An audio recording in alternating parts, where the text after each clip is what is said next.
이 영상은 실제 상담 사례를 바탕으로 재구성된 창작 드라마이며 상황에 따라 결과는 달라질 수 있습니다. 정확한 판단은 전문가 상담이 필요합니다. 3억 5천만 원. 자영업자 김재훈 씨가 빚을 진 금액입니다. 부산 북구에서 중고차 매매업을 하던 그는 코로나 이후 매출 급감으로 가게 문을 닫았습니다. 남은 건 은행 대출과 카드 빚, 그리고 개인 회생 신청서 한 장. 그런데 그날 아내가 이렇게 말했습니다. 여보, 집 명의를 내 이름으로 바꾸면 안 될까?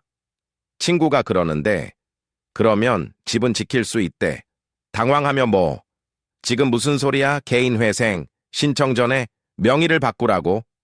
아니, 그게 내 친구 남편도 예전에 그렇게 했다는데, 안 그러면 집도 다 뺏긴다며? 쉬며 정가야. 그건 잘못된 정보야. 그렇게 했다가는 개인 회생 자체가 안 될 수도 있어. 개인 회생 신청 전 절대 해서는 안 되는 행동들이 있습니다. 오늘은 부산의 중고차 매매업자 김재훈 씨의 이야기를 통해 개인 회생 신청 전 절대 금지 행동 5가지를 알아보겠습니다. 3개월 전 김재훈 씨는 중고차 매매업을 하고 있었습니다. 2019년부터 시작한 사업은 처음엔 잘 됐습니다. 하지만 코로나가 터지면서 모든 게 달라졌습니다. 사무실에서 통장을 보며 이번 달도 적자내 대출 이자만 300만 원이 넘어가는데 걱정스럽게 여보, 이번 달 카드값은 어떻게 할 거야? 서현이 등록금도 내야 하는데. 알고 있어. 일단 카드 돌려막기라도 해야 할 것 같아. 김재훈 씨는 사업을 살리기 위해 카드로 현금 서비스를 받았습니다. 그 돈으로 다른 카드값을 막았습니다. 이른바 돌려막기가 시작된 거죠. 은행 신용대출도 한도까지 끌었었습니다. 핸드폰을 보며 여보, 이번에 사업자 대출 한 건 더 받을 수 있을 것 같아. 1억 정도면 1억? 지금도 대출이 2억 넘는데? 그걸 어떻게 갚아? 답답하게. 지금 돈이 안 돌아가면 문 닫아야 해. 차 한두 대만 더 팔면 정상화 될 거야. 조금만 버텨보자. 하지만 상황은 나아지지 않았습니다. 중고차 시장은 점점 더 침체됐고 김재훈 씨의 빚은 3억 5천만 원까지 불어났습니다. 은행 대출 2억 1천만 원, 카드빚 8천만 원, 사채 6천만 원. 결국 2025년 11월 가게 문을 닫았습니다. 가게를 정리한 후 김재훈 씨는 개인 회생을 알아보기 시작했습니다. 그런데 주변 사람들이 이상한 조언을 하기 시작했습니다. 전화로 재훈아, 개인 회생 신청하기 전에 재산 정리부터 해야 돼. 차 명의도 바꾸고 예금도 빼놓고. 재산 정리? 그게 무슨 소리야? 너 진짜 모르나? 개인 회생 신청하면 법원에서 다 조사한다고? 그 전에 재산 빼돌리는 게 당연한 거지. 나도 내 형이 그렇게 했어. 망설이며 그런데 그게 괜찮은 건가? 괜찮고 말고 안 그러면 집까지 다 뺏긴다니까. 빨리 움직여. 김재훈 씨는 고민에 빠졌습니다. 아내도 비슷한 이야기를 들어왔습니다. 여보, 우리 집 명에 내 이름으로 바꾸는 거 어때? 친구가 그러는데 개인 회생하면 집도 경매 넘어간대. 집이? 근데 우리 집은 전세가 2억인데 집값이 2억 5천이잖아. 순수 재산이 5천만 원밖에 안 되는데도 그래도 불안하잖아. 명의라도 바꿔놓으면 안전하지 않을까? 그럴까? 그날 밤 김재훈 씨는 인터넷을 검색하기 시작했습니다. 그리고 충격적인 사실을 알게 됐습니다. 다음 날 김재훈 씨는 부산 서면의 한 법률 상담소를 찾았습니다. 개인 회생 전문 상담사가 설명을 시작했습니다. 김재훈님, 다행히 일찍 오셨네요. 지금 하시려던 행동들 절대 하시면 안 됩니다. 네? 왜요? 주변에서 다들 그렇게 하라는데 그건 잘못된 정보입니다. 개인 회생 신청 전에 하면 안 되는 행동. 정확히 알려드릴게요. 첫 번째, 재산 명의 변경입니다. 놀라며 명의 변경이요? 그게 왜 안 되는데요? 개인 회생 신청 전 일정 기간 동안 재산을 처분하거나 명의를 변경하면 법원에서 재산 은닉 또는 사해 행위로 봅니다. 이렇게 되면 개인 회생 자체가 기각될 수 있어요. 기각이요? 그럼 개인 회생을 아예 못 받는다는 거예요? 네, 맞습니다. 더 심각한 경우, 사기 파산죄로 형사처벌을 받을 수도 있습니다. 집 명의를 배우자에게 넘기는 것, 차량 명의를 자녀에게 넘기는 것, 모두 절대 금지입니다. 옆에서 듣다가 그럼 집은 어떻게 되는 건가요? 정말 뺏기는 거예요? 아닙니다. 김재훈님, 댁은 아파트 시세가 2억 5천이고 전세금이 2억이시죠? 그럼 순수 재산이 5천만 원입니다. 개인회생에서는 이 정도 재산은 일반적으로 보유 가능합니다. 굳이 명의를 바꿀 필요가 전혀 없어요. 안도하며 정말요? 그럼 집은 지킬 수 있다라는 거네요? 네. 하지만 명의를 함부로 변경했다가는 그 집마저 못 지킬 수 있습니다. 두 번째, 특정 채권자에게만 먼저 갚는 행위도 절대 금지입니다. 특정 채권자요? 예를 들어 지인한테 빌린 돈이나 가족한테 빌린 돈을 먼저 갚는 거요. 이 사람한테는 미안하니까 먼저 갚고 개인 회생 신청해야지.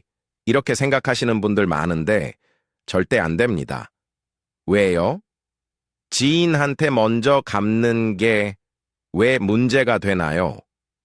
개인 회생은 모든 채권자를 공평하게 대우하는 제도입니다. 특정 채권자에게만 먼저 변제하면 편파 변제로 간주돼서 역시 개인 회생이 기각될 수 있어요. 신청 직전 6개월 이내에 변제 내역을 법원에서 다 조사합니다. 그럼 저번 달에 친척 언니한테 갚은 200만 원은요? 심각하게 언제 갚으셨죠? 한 달 전이요. 개인 회생 신청하기 전에 미리 갚아야 할 것 같아서 그건 문제가 될 수 있습니다. 법원에 사실대로 보고하셔야 하고 경우에 따라서는 그 돈을 다시 돌려받아야 할 수도 있어요. 놀라며 다시 돌려받아요? 이미 갚은 건데요? 개인 회생 절차에서는 불공정한 변제를 취소할 수 있습니다. 그래야 다른 채권자들도 공평하게 배당받으니까요. 세 번째, 신용카드, 현금 서비스나 카드깡도 절대 금지입니다. 머리를 감싸며 저 그거 했어요. 한 달 전에 생활비 때문에 카드 현금 서비스 300만 원 개인 회생 신청 직전 석 달 이내에 카드, 현금 서비스나 카드깡을 하면 사기적 채무로 간주될 수 있습니다. 이런 채무는 면책이 안 될 수도 있어요. 면책이 안 된다는 게 그 돈은 계속 갚아야 한다는 건가요? 그럴 수 있습니다.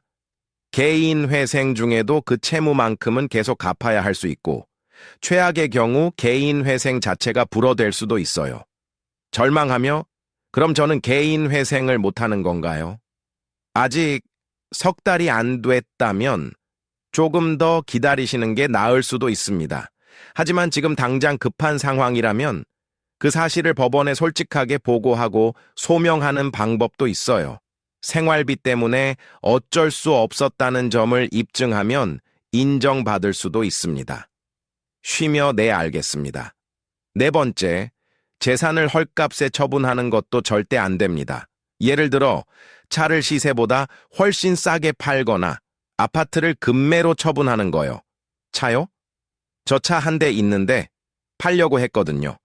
2천만 원짜리인데 1,500에 파는 거 괜찮지 않나요? 안 됩니다. 시세보다 현저히 낮은 가격에 처분하면 역시 재산 은닉으로 볼 수 있어요. 법원에서는 처분 전 6개월에서 1년 내 재산 처분 내역을 다 조사합니다. 그럼 차는 어떻게 해야 하나요? 그냥 갖고 있어야 하나요? 개인 회생 절차 안에서 처분하는 게 안전합니다. 법원 허가를 받아 처분하거나 아니면 개인회생 인가 후 처분하시면 됩니다.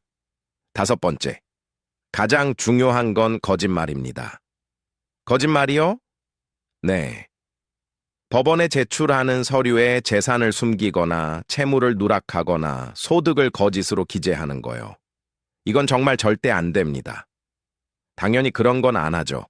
근데 만약에 깜빡하고 빠뜨린 채무가 있으면 어떻게 되나요? 고의가 아니라면 나중에 보정할 수 있습니다. 하지만 고의로 숨긴 게 밝혀지면 개인 회생이 취소되고 사기 파산죄로 고소당할 수 있어요. 징격형까지 받을 수 있습니다. 두려워하며 징격형이요? 네. 그만큼 심각한 범죄입니다. 그래서 개인회생 신청 시에는 모든 재산과 채무, 소득을 정직하게 신고하셔야 합니다. 상담을 받은 김재훈 씨는 일주일 동안 서류를 준비했습니다. 아내와 함께 모든 통장 내역을 정리하고 채무 목록을 작성했습니다. 그리고 부산회생법원에 개인회생을 신청했습니다.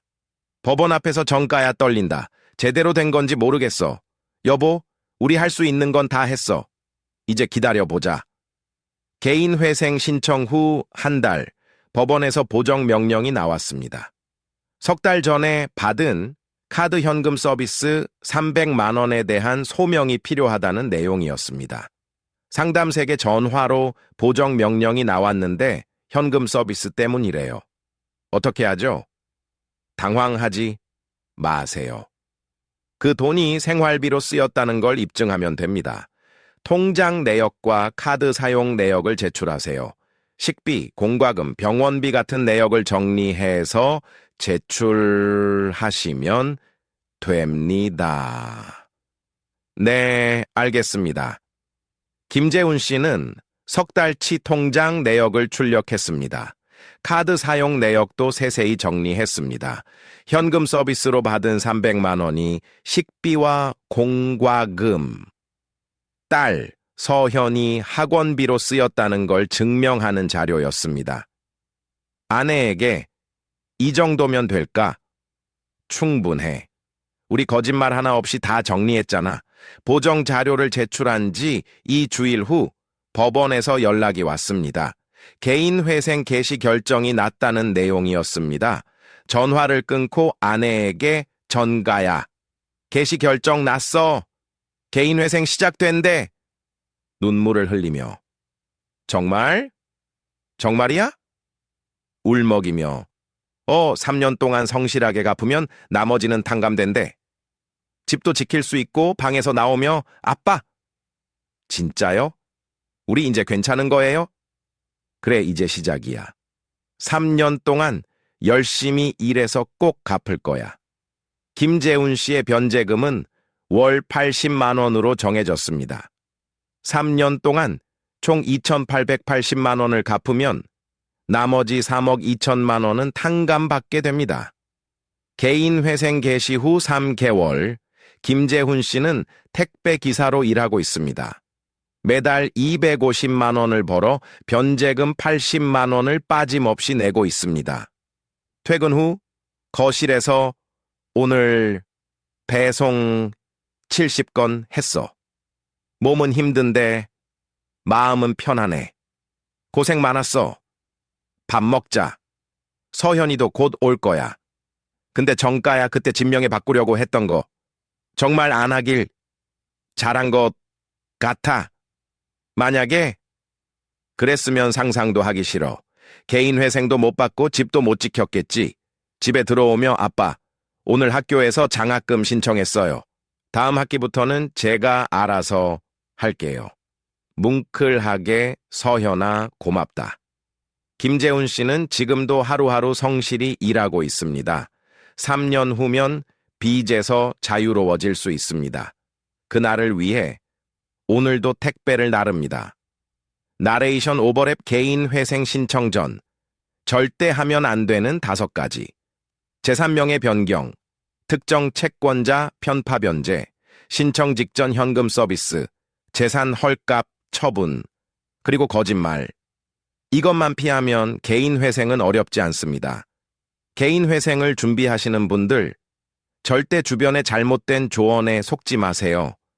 법을 피해 가려다 오히려 더 큰 문제가 생길 수 있습니다. 정직하게, 투명하게 준비하는 것이 가장 안전한 길입니다. 개인 회생은 빚에서 벗어날 수 있는 법적 권리입니다. 하지만 그 권리를 제대로 행사하려면 정확한 정보와 올바른 절차가 필요합니다. 지금까지 사연극장이었습니다. 비슷한 상황이라면 혼자 고민하지 마세요. 지금 상황에서 개인 회생이나 파산이 가능한지 영상 설명란의 카카오톡 링크로 편하게 물어보세요. 이 영상이 도움이 되셨다면 구독과 좋아요 부탁드립니다. 구독하시면 매일 새로운 사연을 만나보실 수 있습니다. 카카오톡이 불편하신 분은 영상 설명란의 상담, 신청 폼으로도 편하게 접수하실 수 있습니다.